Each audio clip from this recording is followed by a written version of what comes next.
Hi everyone, this is Jennifer from Khaki and Bloom. Today we're making this pretty strawberry watercolor painting.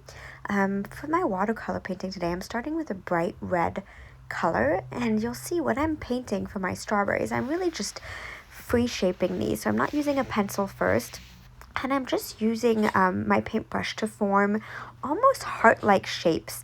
So if you take a look at what I'm doing here, I'm really starting with that kind of curved heart shape at the top and then making a little bit of a point at the bottom.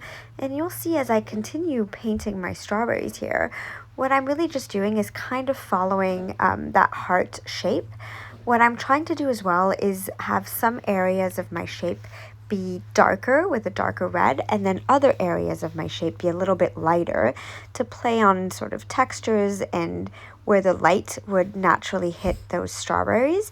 I'm going to make some strawberries front facing and then invert some of them around so that the whole array of strawberries at the end doesn't look too forced.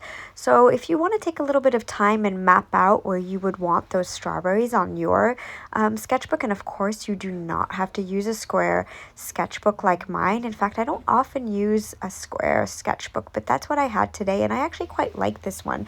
The quality of the paper is really nice, and I like that you can easily turn the pages and that they lay super flat on my table, but any shape of sketchbook will do. The only thing is to really try to have your strawberries differ in size and in orientation so that at the end, when you're done painting all of your strawberries, it kind of looks full and you don't have too much white. So I'm painting some of them a little bit closer to one another and some a little bit less so.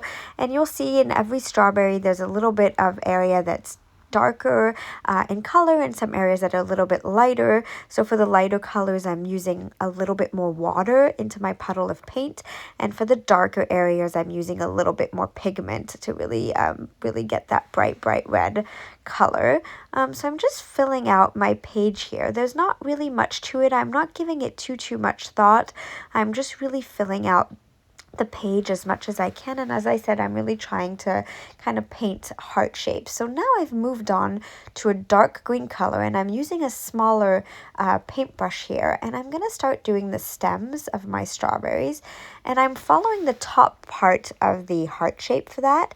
And I'm using my green paint to shape it. I'm not really thinking about it too much.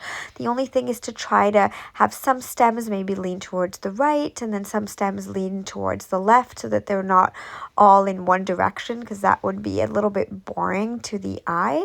But I'm following the top of the heart shape. I'm making some extra leaves here and there, and then a pretty thin stem at the top. So I'm just going one by one on all of my strawberries here and drawing those stems. I really like the dark green and the dark red, maybe a little bit darker green and darker red than in real life, but I find that these are really punchy strawberries, which is what I was in the mood for. And now I've moved to a tiny brush, so this is a size 1 brush, and I'm using a dark black color to create the little dots, the seeds on the top of my strawberries. And again here, what I'm trying to do is really just get a tiny dot, so really detailed kind of seeds, but what I am trying to do is to not place them uniformly onto my strawberry. So you'll see some of the seeds might be a little bit bigger or a bit smaller, and there's a little bit of different spacing on each of them as I kind of go from strawberry to strawberry. If you have a little bit of trouble keeping your hand straight, what I would just suggest is to try actually not to overthink it. Like with most things in life, if you overthink it, it will feel quite a bit harder.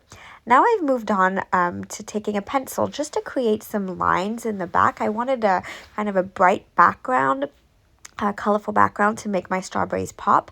So I'm just using my pencil to create some smaller lines. If you wanted a more uniform, less rustic look, you could use a ruler, but I'm going for something a little bit easier today, not too perfect, and so I'm just kind of drawing some thin lines and some lines behind my strawberries. So I'm just about done here, and I am trying not to press on the pencil too hard so that those lines won't be too visible once I add some paint over top.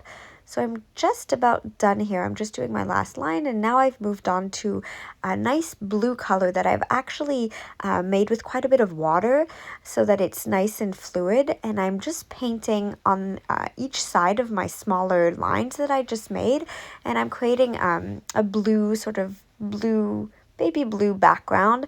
And I like this contrasting colors of the blue and the red. I think it really makes the red stand out, and it's not necessarily the color I would usually pair with red, but I thought for this painting it feels nice and summery and bright, and it's exactly what I was in the mood for. So I'm just using my thicker brush here, my bigger brush, to paint behind the strawberries. I'm not being too careful with this. If a little bit of the paint, of the blue paint, ends up on your strawberries, that's totally okay. Actually, it creates kind of a nice shadow and will help give a bit more definition to your strawberries if that does happen. So don't give it too much thought.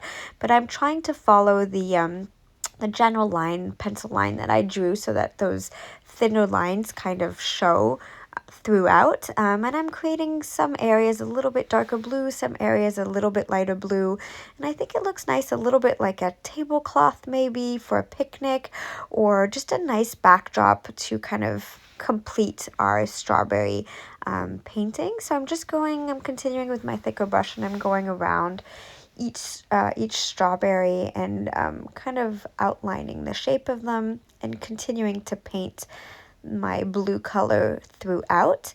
And then when I was thinking of what color I wanted for the smaller stripes, I thought that a light pink might be nice and punchy. So I'm going to finish with my blue here, and then I am going to move on to kind of a lighter pink, almost a coral color of pink. So you'll see that's what I'm dabbing into my paintbrush here, and then I'm just going to go back over top and paint those smaller stripes. If you really wanted a straighter line, you could be a little bit more slow with this process. But again, I was going for something a little bit more rustic, a little bit more fun, not something to stress out about in any way. And so you'll see a little bit of my pink does go over top onto the blue, but I actually think that looks kind of nice. Again, it gives a little bit of shadow, a little bit of differing color as I go through the painting of the backdrop. So I actually think it looks quite nice, and it doesn't take that long, and you can kind of think about something else if you'd like. It's nice and relaxing. You don't have to do anything else but let your mind wander, which I'm quite pleased about. So I'm just about done here, and I think that's pretty much it for our painting today. Some punchy strawberries. We don't need too much thinking about how to make those happen, but here they are.